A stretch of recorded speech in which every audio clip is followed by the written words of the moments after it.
تعالي بتسمي الوصفة دي ايه عندكم؟ بصوا بقى، باستا فلورا او حجار القلعة او المبروشة او طرط البلح، بمكونات سهلة وبسيطة موجودة في اي بيت. عايزة اقول لكم الوصفة دي تحفة، بس انا بقى هسميها كده بسكوت بالعجوة. يلا بينا اقول لكم على البسكوت اللي بالبلح ده.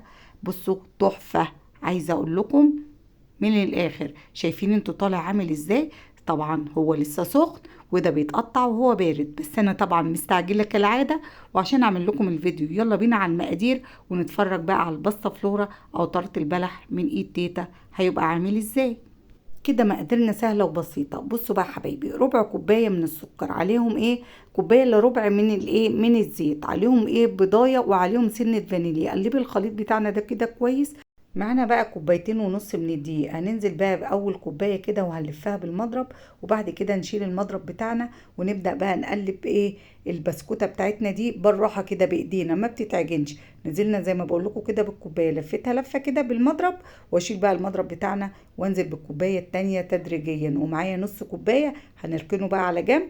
بس بعد ما العجينة بتاعتها تلم بالشكل ده كده، حسيتي العجينة بتاعتك طرية شوية، زودي في الدقيق. بس هي خدت معايا بالظبط كوبايتين من الدقيق بالشكل ده كده. خلاص عجينتي بقى اتلمت. وكده بقى هاخد جزء اسيبه على جنب، والجزء الكبير كمان على جنب. الجزء الصغير ده هحط عليه بقى نص كوبايه الدقيق اللي باقيه معايا. عايزه اخليها كده كتله ماسكه بعضيها، عايزه اخليها حجار زي ما بنقول عليها حجار القلعه. عايزه اخليها جامده معايا كده عشان ابرشها ونسميها المبروشه يا جماعه. بصوا خلاص جمدت معايا بالشكل ده كده. صينيه، اي صينيه بقى عندك، تدينيها بقى نقطة زيت وتبدأي تفردي العجينة كده بسمك سنتي. ولو عندك بقى صينية الطرطة تبقى أفضل. وكده بقى إيه أنزل بقى بخليط الإيه البلح اللي معمول بالكراميل ده، أو تنزلي بأي مربى وتجيبي بقى إيه تسويها كده. تجيبي أي حاجة تبلي إيديكي نقطة مية وتسويها، أو تلبسي أي قلافز كده وتسويها.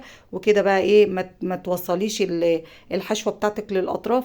وهاتي بقى العجينة اللي احنا ضفنا ليها دقيق وإيه وجمدناها كده وابشريها، ما احنا سميناها المبشورة عشان نعرف نبشرها، او احجار القلعه عشان تبقى زي الحجاره كده.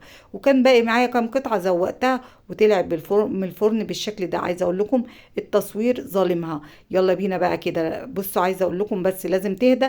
طبعا انتوا عارفين انا هقطعها وهي سخنه. ويلا بينا بقى اوريكم وهي بتطلع. عايزه اقول لكم بصوا بتطلع بكل سهوله وطلع عامله ازاي. بس اول حاجه كده اول ما تطلع سلكي الحروف بتاعتها وسيبيها تهدى، وبعد كده قطعيها. شايفين انتوا بقى الباستا فلورا او طرط البلح طالع عامل ازاي، او البسكوت بالعجوه طالع عامل ازاي. يلا بينا بس اوريكم انها بقى مش لازقه معانا في الصينيه ولا اي حاجه، وبتطلع معانا بكل سهوله. وكده بقى مجهزين شويه ايه شاي، وتعالوا بقى ايه ناكلها مع بعض. وكده بقول لكم لو عجبكم الفيديو ما تنسوش تيتا لايك ومتابعه عشان يوصل لكم كل جديد. واشوفكم على خير يا حبايبي في فيديو قادم. وايه رأيكم في وصفات تيتا، واقول لكم بقى ايه السلام عليكم ورحمة الله وبركاته.